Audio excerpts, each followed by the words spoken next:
Baik Bapak Ibu, izinkan saya kembali menyapa Bapak Ibu dengan salam persaudaraan, salam kasih dari Yesus Kristus. Shalom. Shalom. Puji nama Tuhan, berbahagialah kita. Kita akan membahas kebenaran firman Tuhan. Yesus di hadapan pengadilan negeri. Bulan April dengan tema besar, keteladanan Kristus bagi umatnya, bagi kita orang percaya. Mari kita tunduk kepala dan kita berdoa.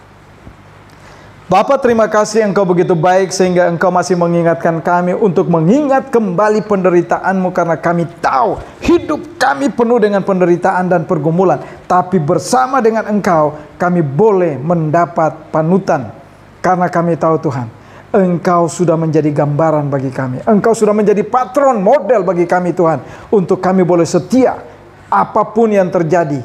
Semuanya ada maksud dan rencana-Mu di balik semua itu Tuhan. Mari Tuhan ajarkan kami. Dan biarlah kehendak-Mu yang jadi Tuhan. Hamba-Mu terbatas, tapi biarlah Engkau mau tanamkan hikmat dalam bibir mulut hamba. Supaya apa yang hamba katakan, biarlah itu isi hati-Mu, bukan apa yang hamba inginkan. Terima kasih Tuhan Yesus. Kehendak-Mu yang jadi Bapa, jangan kehendak kami. Haleluya. Amin. Silakan duduk Bapak Ibu yang dikasihi dalam Tuhan kita Yesus Kristus. Bapak Ibu, tema bulan April, keteladanan Kristus bagi umatnya. Nah, kata bagi umatnya, ada orang-orang yang mengerti dan mengenal siapa Yesus, tapi belum tentu menjadi umatnya. Dan kita bersyukur kalau kita dipilih, ya, dipanggil dari sekian banyak dan dipilih secara khusus menjadi umatnya. Kita bersyukur. Oleh sebab itu, apapun yang terjadi di dalam dunia ini, kita nggak perlu takut dan ragu. Karena bersama Yesus kita dapat lakukan perkara besar. Dan hari ini kita akan membahas Yesus di hadapan pengadilan negeri. Ini minggu ke-6, ya, minggu sengsara ke-6. Kalau Bapak Ibu, saya kembali lagi. Israel adalah tempat di mana, ya, setiap agama kiblatnya ada di sana. Jadi dikatakan agama Yudaisme ada di sana. Agama Ortodoks ada di sana, agama Kristen ada di sana, agama Katolik ada di sana, agama Muslim ada juga di sana. Tetapi bagaimana kita? Waktu kita di sana, kita lihat napas tilar, ya, penderitaan Yesus waktu jalan salib, ya, itu ada berapa kali tempat di mana ada kapal-kapal kecil. Waktu Yesus jatuh, Yesus ketimpa, Yesus gak mampu lagi untuk berdiri. Semuanya ada tempat dan kita harus berdoa di tempat itu. Kenapa? Indah. Waktu pertama dan kita lihat, itu bukan tanah seperti di Indonesia yang penuh dengan apa? Waduh, tanah liat. Tanahnya gembur. Jatuh nggak akan luka. Nggak ada itu. Sana batu-batu gede. Batu-batu yang memang bukan batu kali, tapi batu-batu karang cadas. Jadi waktu dia jatuh, kalau berlutut aja, pasti lututnya, tulangnya patah. Karena salibnya gede. Dan puji Tuhan, kita lihat kapal-kapal itu disiapkan untuk kita berdoa. Bahwa penderitaan itu akan juga kita alami sebagaimana Yesus Kristus. Dan waktu kita lihat di film, ya, kalau film Jesus of Nazareth itu gak ada apa-apanya. Cari ya yang buatan Mel Gibson itu, ya. Jadi Passion of the Christ itu benar-benar dia bagaimana menggambarkan waktu Yesus jatuh, itu mukanya begitu kepukul batu, hancur. Jadi muka ini gak berbentuk, hidung masuk, tulang-tulang ini remuk. Kenapa? Mel Gibson ini dia melihat mujizat yang terjadi kepada dia, dan dia membuat film Jesus bagaimana penderitaan itu, sebagaimana waktu dia mengalami kecelakaan dan dokter vonis, Mick, you tidak akan sembuh dan tidak akan sempurna kembali seperti biasa.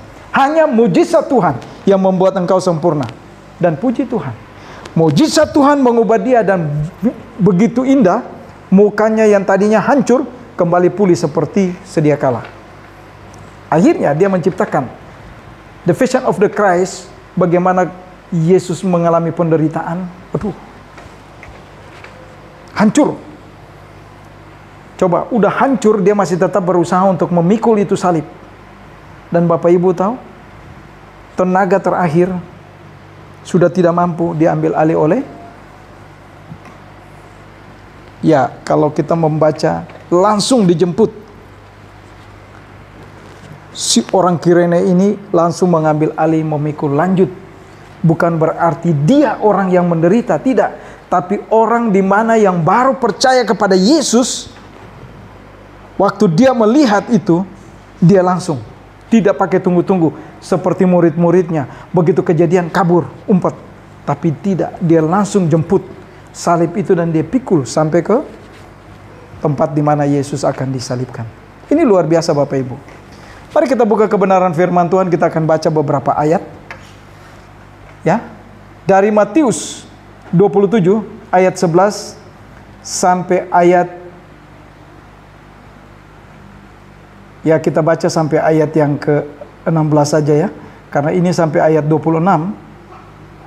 Tapi kita baca sampai ayat 16 saja, silih berganti. Dari ayat yang ke-11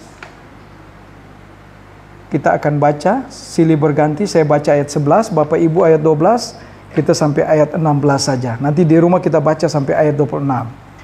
Judul dan perikop diberikan oleh Lembaga Alkitab Indonesia, Yesus di hadapan Pilatus.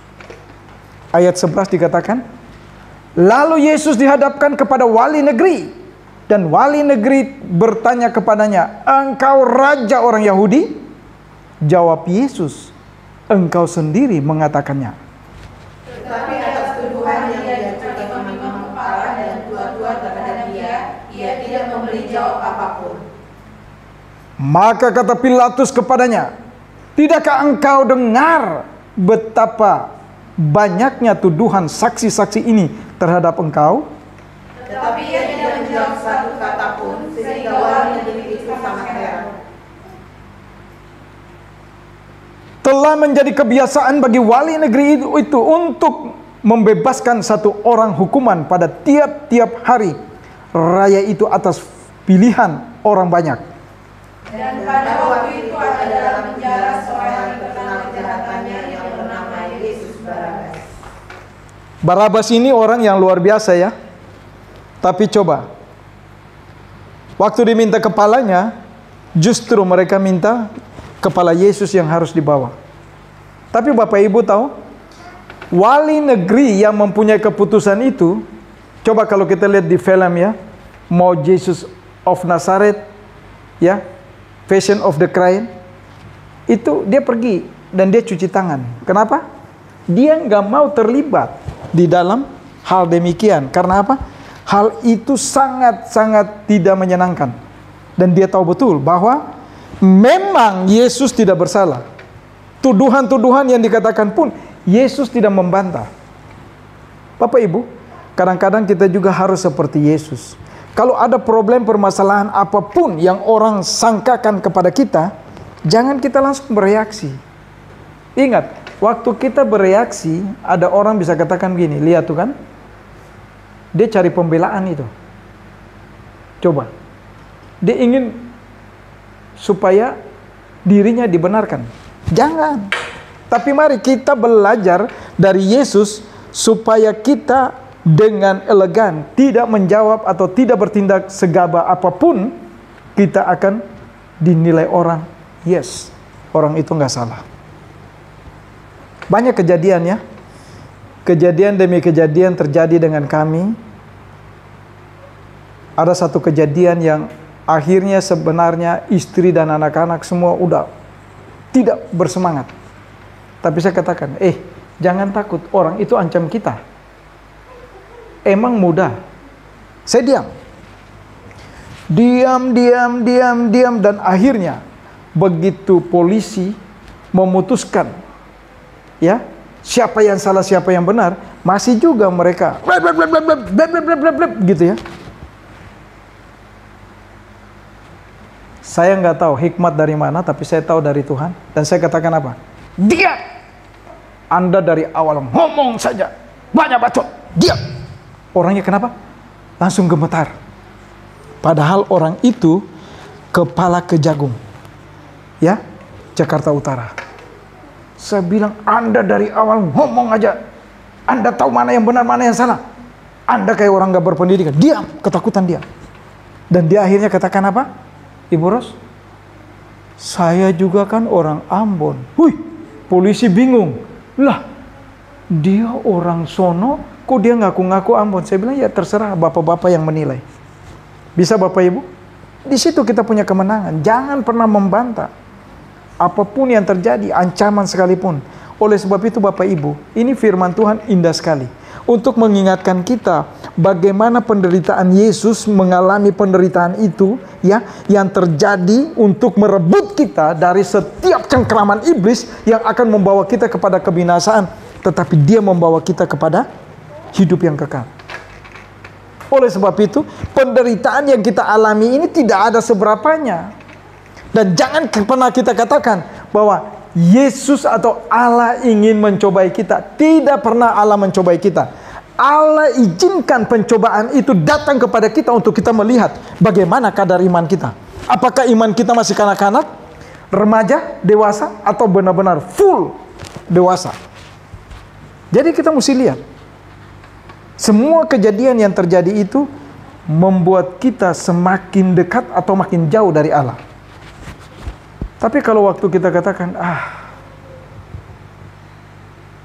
kok begini ya Tuhan? Tuhan ini nggak adil. Tidak, Tuhan itu adil. Yesus mengalami penderitaan aja dia menikmati. Karena apa? Dia tahu ada program besar yang terjadi dalam kehidupannya bagi dunia ini, bagi orang-orang pilihannya. Begitupun kita yang sudah dipilih, jangan pernah menganggap sepele. Penderitaan itu mari kita sambut bersama-sama. Karena ada pembelajaran-pembelajaran yang indah di sana.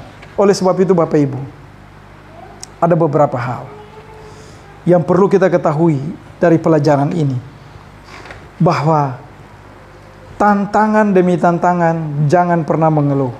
Tapi katakan, yes, terima kasih Tuhan. Kalau ada pergumulan hari ini Tuhan, saya tahu Engkau ada bersama-sama dengan saya. Kalau ada ancaman, ada tantangan, ada rintangan, saya tahu saya akan lolos dan saya akan naik satu tingkat lagi di atasnya. Katakan demikian. Jangan pernah menyingkir dari hal-hal itu. Dan jangan pernah lari. Waktu kita lari bukan berarti selesaikan masalah, tapi justru membuat masalah itu semakin mengikuti kita. Dan membuat kita semakin terpuruk. Bahkan bisa saja iblis mengambil alih kehidupan kita dan kita mengakhiri hidup kita. Karena apa? Ya, kita nggak siap menghadapi tantangan. Oleh sebab itu Bapak Ibu, dari pokok khotbah ini ada beberapa hal yang perlu kita ketahui. Ya, kalau kita lihat ya, tantangan Yesus di hadapan wali negeri ya, di hadapan Pilatus. Tetapi kita lihat apa yang terjadi di sana. Hal-hal yang terjadi bukan hal-hal yang benar, tetapi hal-hal yang tidak benar, yang hanya mencari kenyamanan bagi mereka-mereka yang mempunyai kedudukan dan mempunyai jabatan tertentu. Oleh sebab itu, yang pertama kita lihat di sini ya, bahwa melihat bagaimana Yesus di hadapan pengadilan negeri ya. Pertama dari ayat 11 dan 12, saya baca sekali lagi. Ayat 11 dan 12 dikatakan, lalu Yesus dihadapkan kepada wali negeri, dan wali negeri bertanya kepadanya, engkaukah raja orang Yahudi? Jawab Yesus, engkau sendiri yang mengatakan itu. Kenapa? Iya, dia tidak pernah katakan bahwa dia iya, tapi waktu orang katakan itu dan dia tidak pernah tolak, engkau sudah katakan itu. Jadi saya ini raja orang Yahudi. Tapi orang Yahudi sendiri tidak menerima. Nah, ayat 12, tetapi atas tuduhan yang diajukan imam-imam kepala dan tua-tua terhadap dia, ia tidak memberi jawaban apapun. Nah, yang pertama, ya, dikatakan apa? Pengadilan yang tidak adil. Waktu dia sudah menyatakan dirinya benar dengan tidak memberikan jawaban, bahkan tuduhan-tuduhan apapun kepada dia, semuanya tidak benar, tapi tidak diberikan juga haknya dia sebagai warga negara saat itu. Justru mereka lebih mendengar ahli-ahli Taurat, yang dimana mereka punya kepentingan-kepentingan untuk menghajar Yesus, dan mereka menganggap bahwa mereka itu sudah memiliki pengetahuan kitab-kitab dari Taurat sampai Kejadian, udah sampai Mazmur dan sebagainya. Tetapi apa yang mereka dapat? Mereka tidak mengerti bahwa Mesias yang dijanjikan itu sudah datang. Pilatus, gubernur Romawi, tidak ingin menghukum Yesus, namun dipaksa oleh kerumunan orang yang ingin menghukum Yesus. Coba, kenapa? Karena dia bilang, ya udah, kalau kalian mau adili, adililah. Dan dia pergi. Kalau kita lihat di film Jesus of Nazareth, dia cuci tangan. The Passion of the Christ, dia juga cuci tangan. Kenapa? Dia memang tidak mau terlibat. Karena apa? Dia ingin supaya Yesus dibebaskan, tetapi orang-orang saat itu tidak ingin untuk Yesus dibebaskan. Nah, ini yang pertama, pengadilan yang tidak adil. Dan yang berikut Bapak Ibu dari ayat 13-14, saya baca sekali lagi. Maka kata Pilatus kepadanya, tidakkah engkau dengar betapa banyaknya tuduhan saksi-saksi ini terhadap engkau? Tetapi ia tidak menjawab satu kata pun, sehingga wali negeri itu sangat heran. Kenapa? Nggak ada kesalahan. Tuduhan apa yang dia perlu jawab? Nah, di sini kita lihat poin yang kedua, keadilan yang terdistorsi. Nah, bayangin tuh, keadilan yang terdistorsi. Berarti keadilan dimulai diputar menjadi fakta yang bahwa kejadian itu benar. Jadi Bapak Ibu hati-hati. Dimanapun kita berada, bukan cuma zaman Yesus, tapi saat ini pun kalau ada hal-hal yang terjadi dengan kita, mari kita berdoa yang kencang. Kalau sudah sampai pengadilan, perlu doa puasa. Karena apa? Ada yang katakan, pengadilan kalau orang itu berkuasa, ya dia punya kuasa. Kalau kita tidak berkuasa, kita akan tetap, sekalipun kita benar, seperti Yesus. Jadi zaman Yesus sampai zaman sekarang, masih tetap berlaku hal itu. Oleh sebab itu mari, kita tetap yakin dan teguh. Keadilan yang seharusnya diterapkan pada Yesus, terdistorsi oleh kepentingan pribadi orang-orang yang hanya ingin memiliki jabatan dan kedudukan, supaya tetap dihargai, dan mereka boleh tetap mengambil pajak. Bayangin tuh. Ini yang bahaya. Orang-orang yang diinginkan Yesus dihukum lebih peduli dengan kepentingan pribadi daripada kepentingan bagaimana keselamatan dunia ini. Mereka tidak mengerti.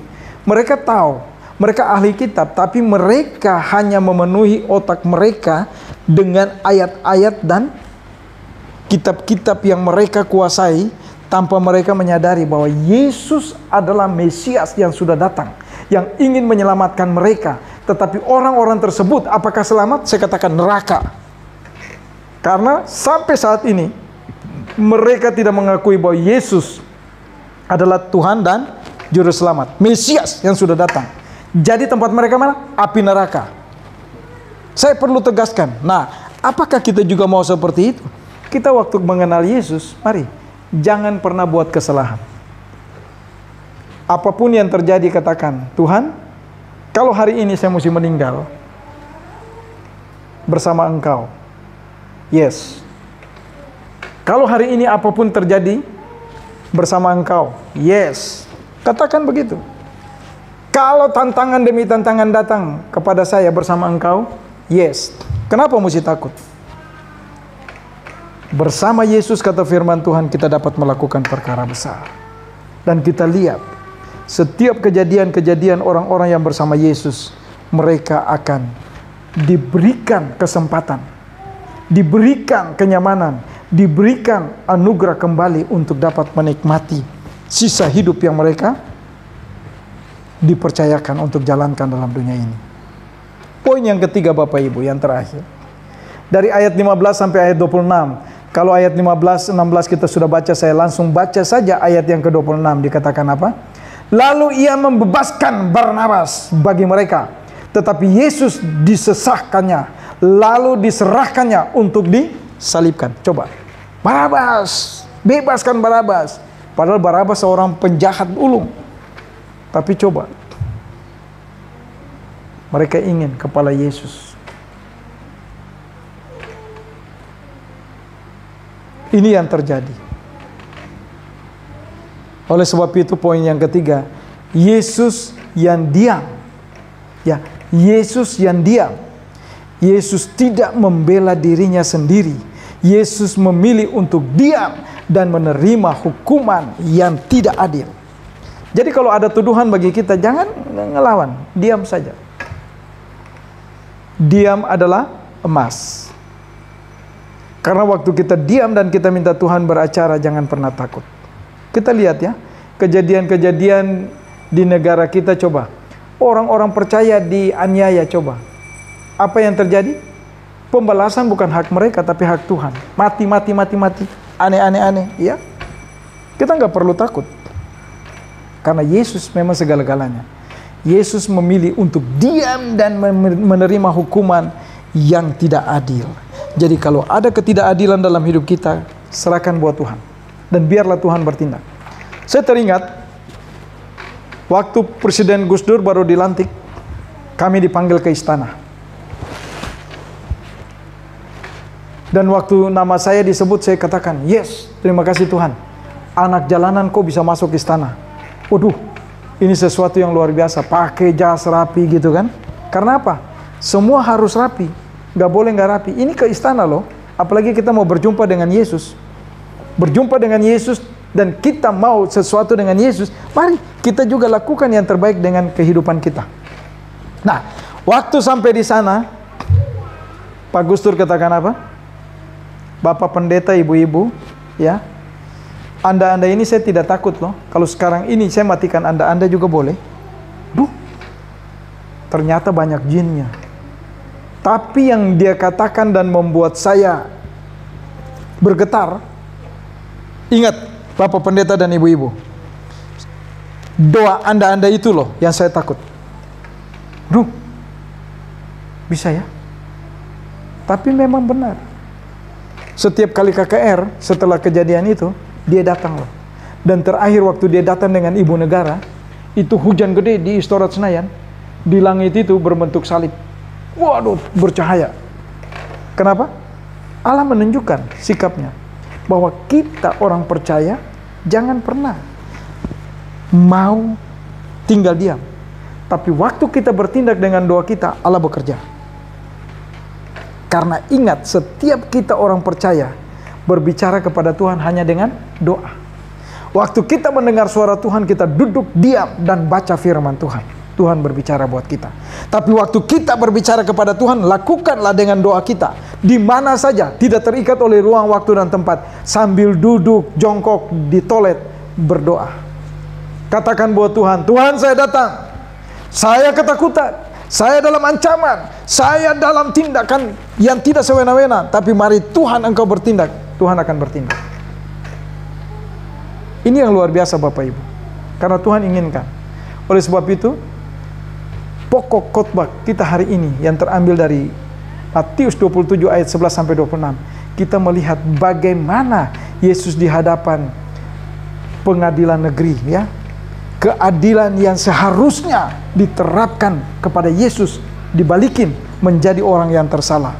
Yesus memilih untuk diam dan tidak berbicara sepatah kata pun, bahkan membela diri. Dia diam 1000 bahasa untuk menunjukkan bahwa dia tidak bersalah. Kita harus belajar dari kehidupan Yesus sebagai orang percaya. Apapun yang terjadi dengan kita, jangan pernah mengeluh. Jangan pernah putus asa. Jangan pernah merasa terkalahkan. Jangan pernah merasa minder dan sebagainya. Tapi katakan begini, bersama Yesus saya lakukan perkara besar. Dan bersama Yesus saya tahu tujuan hidup saya jelas. Apa sih yang perlu kita minder? percaya diri itu ada pada kita. Waktu Kristus di dalam hidup kita, kita tidak lagi biasa-biasa, tapi kita punya nilai plus. Karena ada tanda tambah di dalam hidup kita. Yang tadinya ragu-ragu, kita punya keyakinan. Yang tadinya bimbang, kita punya ketegasan, ya. Yang tadinya minder, kita memiliki kepercayaan diri yang dimana membuat kita makin bisa bercahaya dan tampil ke depan. Oleh sebab itu, bagaimana semua ini bisa terjadi dalam hidup kita? Paling penting pagi-pagi bangun, cari dulu kehadirat Allah, doa. Katakan buat Tuhan, Tuhan, saya akan melangkah hari ini bersama-sama dengan Engkau. Apapun yang terjadi, tantangan, pergumulan, siap di hadapan saya akan hadapi. Katakan dalam doa. Jangan pernah takut. Membuat komitmen dalam diri kita bahwa hari ini saya bersama Yesus. Saya tidak sendiri lagi, tapi bersama Yesus saya dapat lakukan perkara besar yang tidak mungkin menjadi mungkin. Amin Bapak Ibu. Amin. Ya, menghidupi iman kita supaya iman kita di dalam setiap pergumulan, iman kita hanya tertuju kepada Allah. Apapun yang terjadi. Sebenarnya banyak kesaksian dari kita-kita ya. Oleh sebab itu waktu yang terbatas. Apalagi kalau di El Shammai ini, kalau sudah ditunjuk-tunjuk tangan begitu ya, saya sudah dak-dikduk, apalagi yang mau diomongin. Akhirnya dipotong-potong saja. Tetapi mari Ibu Ros tolong buka satu ayat buat kita. Yesaya 53 ayat 7. Audrey buka Matius 26 ayat 62 sampai 63. Ya, ayat 7. Yesaya 53 ayat 7. Yang sudah dapat katakan amin. Yesaya 53 ayat 7. Tuhan berkata, dia dianiaya, tetapi dia membiarkan diri ditindas dan tidak membuka mulutnya, seperti anak domba yang dibawa pembantaian, seperti induk domba yang keluh di depan orang-orang yang menggunting bulunya, dia tidak membuka mulutnya. Ayat 7 saja Ibu Ros. Ya, Bapak Ibu tahu, Yesaya itu sebelum Yesus datang 360 tahun jaraknya ya. Tapi dia sudah bernubuat. Hikmat dari Allah kepada Yesaya, Yesaya menyatakan kebenaran dan akan terjadi setelah 360 tahun. Ini luar biasa. Ini luar biasa. Bagaimanapun kita, apapun yang terjadi saat ini, jangan pernah putus arang, patah arang, putus asa, jangan mau, tapi lihat ke depan. Audrey, Matius 26 ayat 62-63.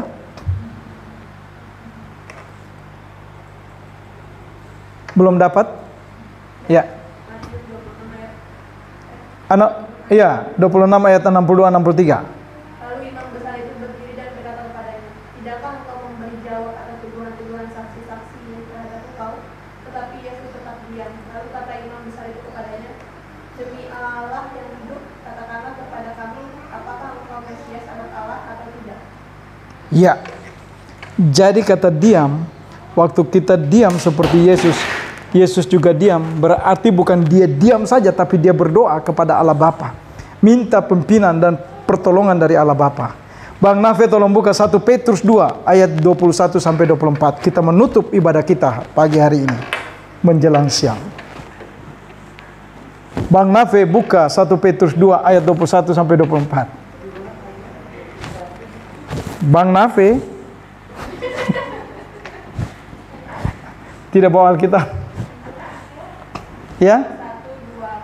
Ya, ayat 21 sampai 24. 1 Petrus 2 ayat 21 sampai 24. Sebab untuk itulah kamu dipanggil, karena Kristus pun telah menderita untuk kamu dan telah meninggalkan teladan bagimu, supaya kamu mengikuti jejaknya. Dia tidak berbuat dosa dan tipu tidak ada dalam dirinya. Ketika ia dicaci maki, ia tidak membalas dengan mencaci maki. Ketika ia menderita, ia tidak mengancam, tetapi ia menyerahkan kepada Dia yang menghakimi dengan adil. Dia sendiri telah memikul dosa kita dalam tubuhnya di kayu salib, supaya kita yang telah mati terhadap dosa hidup untuk kebenaran. Oleh biru-birunya kami telah sembuh. Ibu Ros jangan nangis.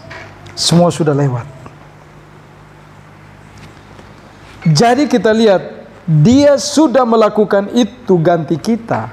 Jadi kalau kita katakan, aduh kok hidupnya seperti ini ya, buang semuanya itu. Katakan begini, Tuhan ampuni saya. Apa yang saya alami tidak melebihi kemampuan saya. Karena saya masih berdiri dengan kaki saya masih bisa makan, saya masih tidur, bisa nyenyak, dan saya bisa menikmati hidup ini. Katakan buat Tuhan, terima kasih. Mari tantangan pergumulan, mari semua yang menghadang saya menjadi sahabat bagi saya untuk lebih dekat dengan Tuhan. Amin. Mari kita tunduk kepala dan kita berdoa.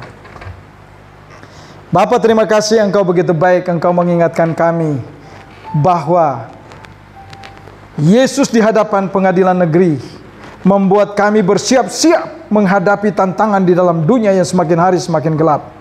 Dunia yang tidak menentu, negara yang sudah mulai membuat kami bimbang dan ragu. Tapi biarlah Tuhan kami tetap ada di negara kami untuk menunjukkan bahwa kami milik kepunyaan-Mu. Bersama Yesus kami dapat lakukan perkara besar. Bersama Yesus kami dapat meraih masa depan yang sukses. Bersama Yesus kami dapat melakukan hal-hal yang tidak pernah kami ketahui untuk kebesaran dan kemuliaan nama-Mu. Terima kasih Tuhan Yesus. Ajarkan kami untuk tetap setia dan tetap beriman kepada Engkau. Haleluya. Amin. Saya kembalikan kepada MC.